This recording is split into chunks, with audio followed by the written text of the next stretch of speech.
여러분 안녕하세요. 오늘부터 창세기 생각이라는 타이틀로 여러분들에게 창세기가 무엇을 말씀하려고 하는지 그 안에 담긴 하나님의 생각을 나눠보고자 합니다. 저는 이 시간을 준비하면서 요즘 창세기를 새롭게 보고 있는데요. 개인적으로 그 맛을 좀 더 느낄 수가 있었습니다. 그러다가 이런 생각을 해보게 되었습니다. 어릴 때 읽었던 그 톨스토이의 부활을 제가 30대 후반에 다시 읽었는데요. 그때 참 좋았습니다. 어릴 때 느끼지 못했던 문장과 행간을 읽을 수 있었기 때문입니다. 그리고 이런 생각을 해보았습니다. 다시 40대 후반에 그걸 읽으면 어떠할까? 그리고 50대에는, 그리고 그 다음에는 이런 생각을 해보았습니다. 그러하기에 제가 지금 창세기를 통해서 전하는 생각이 물론 여러 가지 한계점을 갖고 있을 것입니다. 여러분들께서 저의 안내를 들으시면서 나름대로 또다시 그 본문을 읽으시고 생각해 보시고 그 안에 감추어진 하나님의 마음과 하나님의 의도를 묵상해 볼 수 있다면 더할 나위가 없을 듯합니다. 또한 이 창세기 생각은요, 주일 설교를 위해서 쓴 설교가 아니기 때문에 여러분들 다소 가볍게 들으실 수 있으면 좋겠다라는 마음으로 만들었음을 밝힙니다.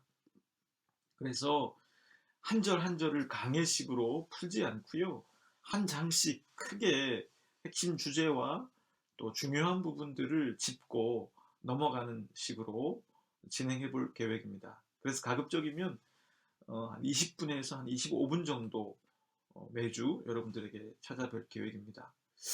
앞으로 저는 이 창세기 생각을 저 혼자 만들지 않고요, 여러분들과 함께 만들어 가 보고 싶습니다.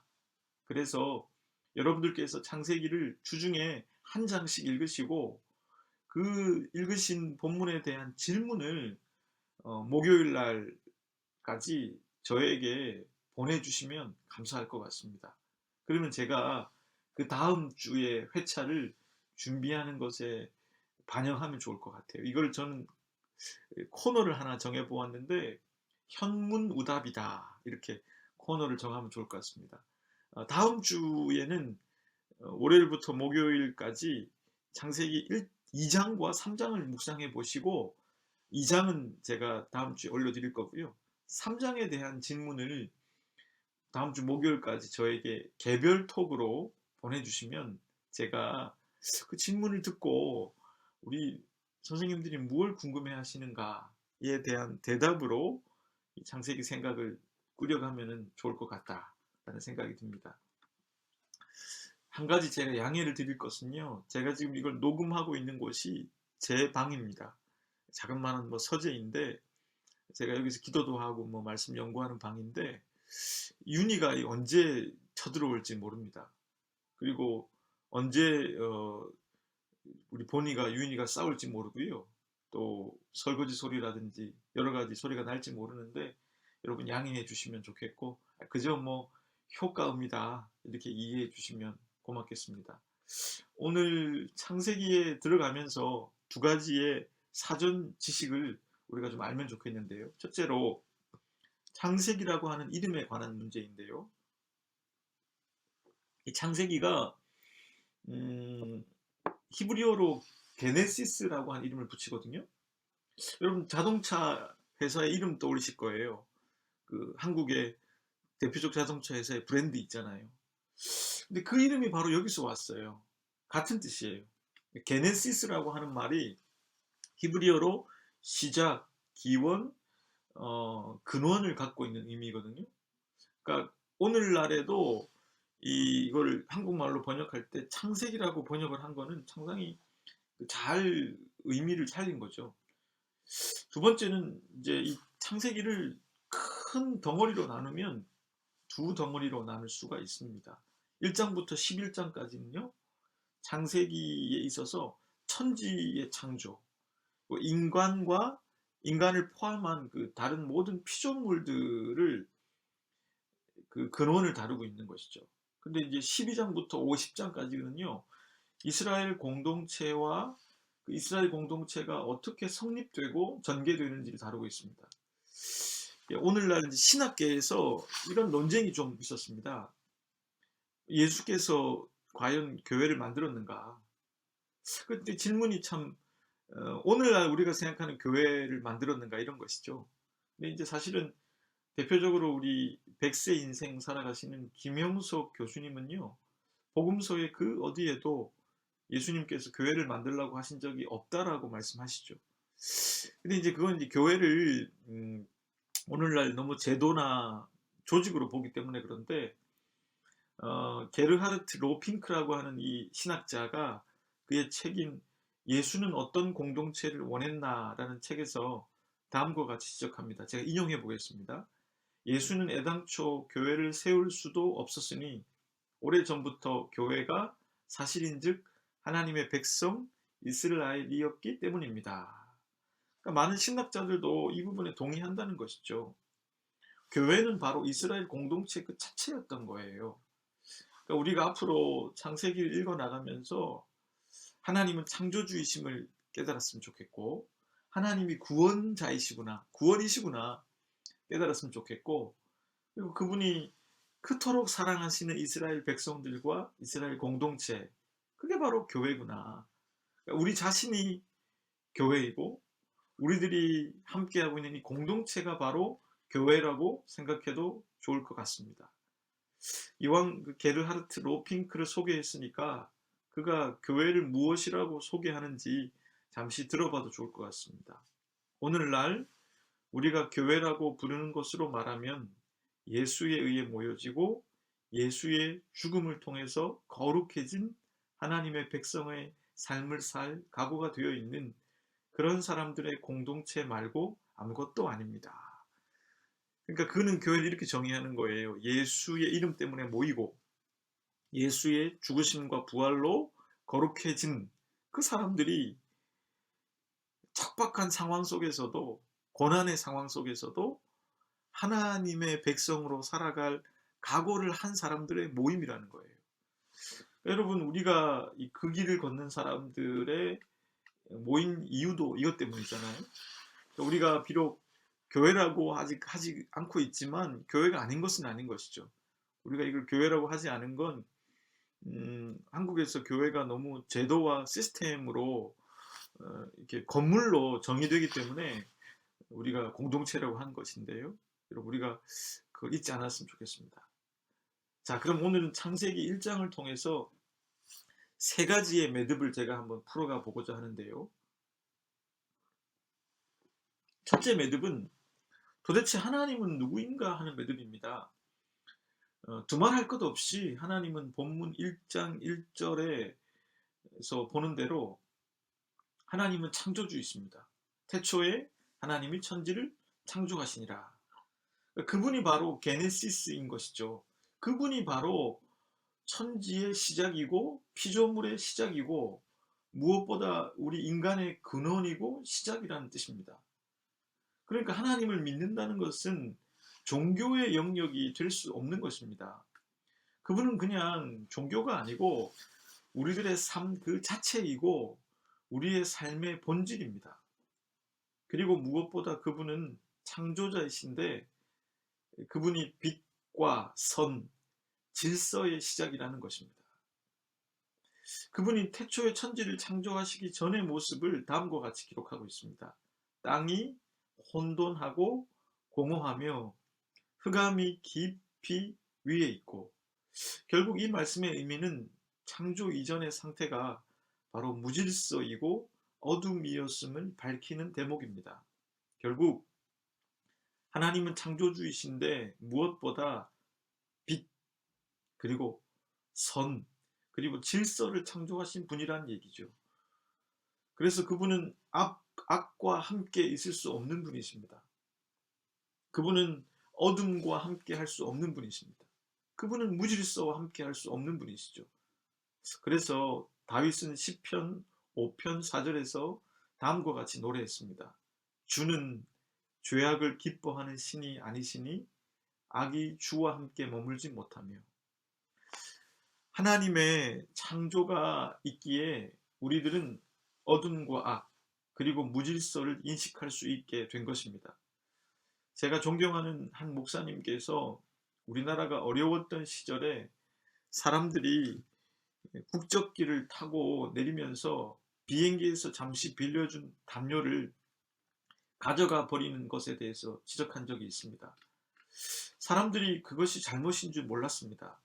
그러나 그 목사님의 설교를 통해서 그것이 잘못이라는 것을 알게 되었습니다. 그리고 그것이 이슈가 되었습니다. 사람들은 그것을 옳지 않음으로 깨닫게 됐고 담요를 반납하는 일도 죄송합니다. 생기게 된 것이죠. 그러니까 하나님의 빛이 비추는 순간에 세상은 질서를 알았고 빛을 알았고 선을 알았던 것입니다. 그러니까 하나님은 무엇보다 창조주이신데 그 창조에 있어서 선을 만드시고 빛을 만드시고 또 질서를 만드신 분이라는 것을 우리가 잊지 말아야 할 것입니다. 둘째로는 하나님의 창조가 대단히 과학적이라는 거예요. 제가 어느 저를 참 아끼는 고약한 분이 소개해 주신 책을 읽었습니다. 그 책이 총균세라는 책이고요. 또 유발 하라리의 그 사피엔스라는 책인데요. 둘 다 이 문과 출신인 제가 읽기에는 좀 벅찬 책들이었습니다. 소개해 주신 분의 마음이 너무 감사해서 제가 읽어냈습니다. 오늘날 그 과학의 발견으로 탄소 동위 원소로 연대를 측정해서 연대 순위를 다 나열했는데 결국에는 창세기의 그 창조 순서가 우리가 생각하는 24시간 그 하루의 그 시간일 수 없다는 걸 발견했다는 것이죠. 그러니까 우리가 이 창세기를 읽으면서 6일 동안의 창조를 우리가 생각하는 하루하루의 시간으로 놓고 해석한다는 것은 어리석은 일일 것입니다. 그걸 전제하고 보면 하나님 우선 빛을 만드셨습니다. 첫째 날. 이 빛은 태양이나 달을 의미하는 게 아니라 빛 그 자체였습니다. 그걸 선이라고 해석할 수도 있겠죠. 앞서 살펴본 대로. 둘째 날에는 물을 하늘 위의 물과 땅 아래의 물로 나누셔서 궁창을 만드셨어요. 이건 이제 공간을 만드셨다는 의미죠. 우리가 숨 쉴 수 있는 공간, 살아갈 수 있는 공간, 그리고 식물과 동물, 인간이 살 수 있는 그 스페이스를 만든 것입니다.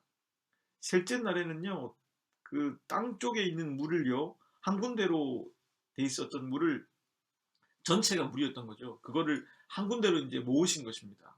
그러니까 바다가 생긴 것이죠. 그러니까 물이 한 군데로 모이니까 바다가 생기니까 묻이 드러났습니다. 결국에는 묻이 드러나니까 묻이 원래 있었는데 물로 덮여 있었던 거죠.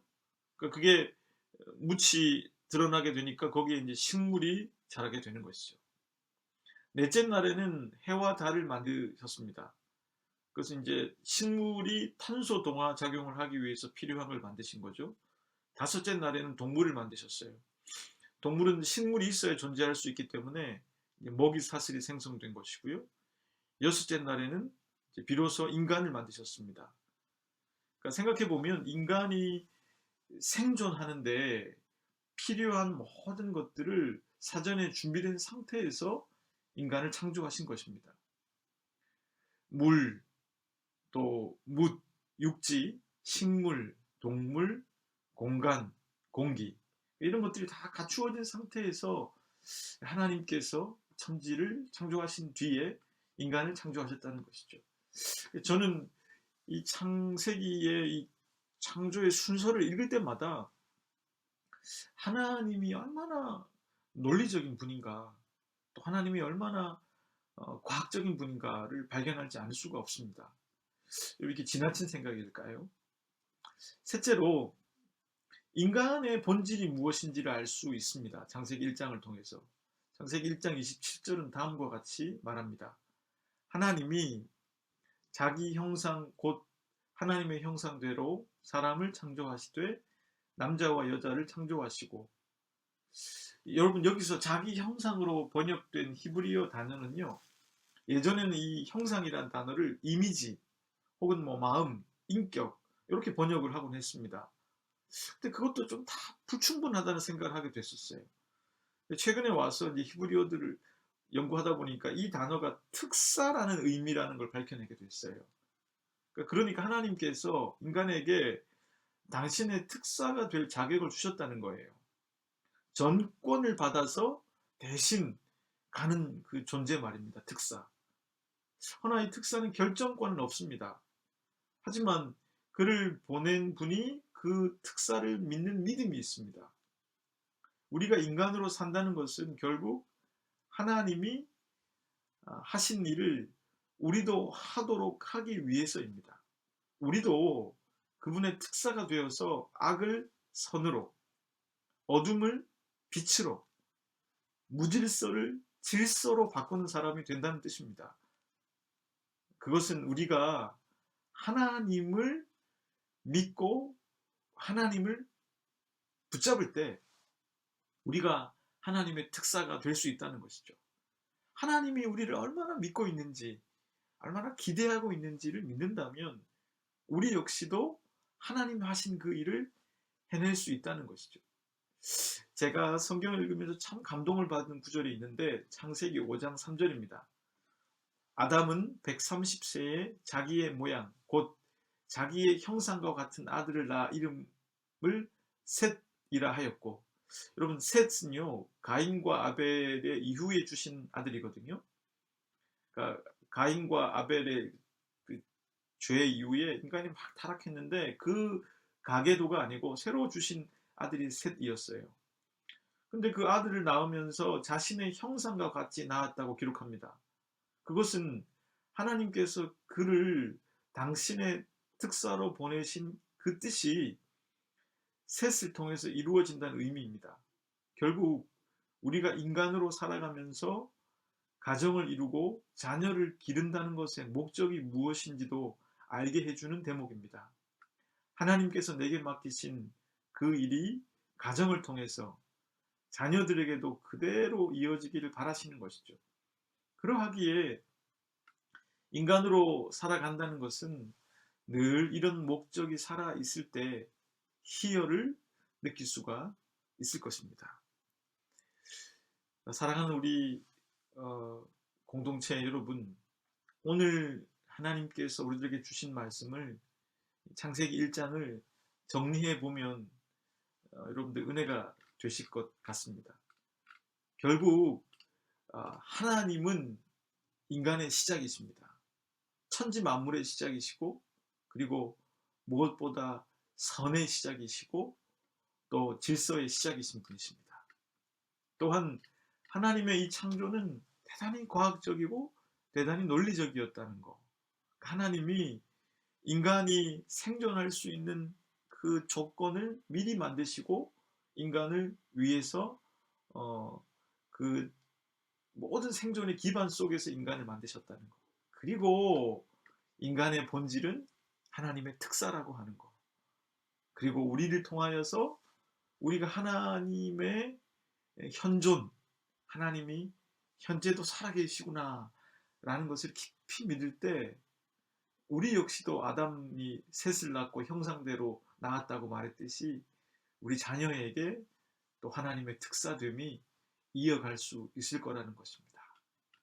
부디 우리 공동체 모두가 하나님이 누구신가, 그리고 하나님은 무슨 일을 하셨는가, 또 나는 어떤 존재인가 오늘 깊이 생각해 볼 수 있기를 바랍니다.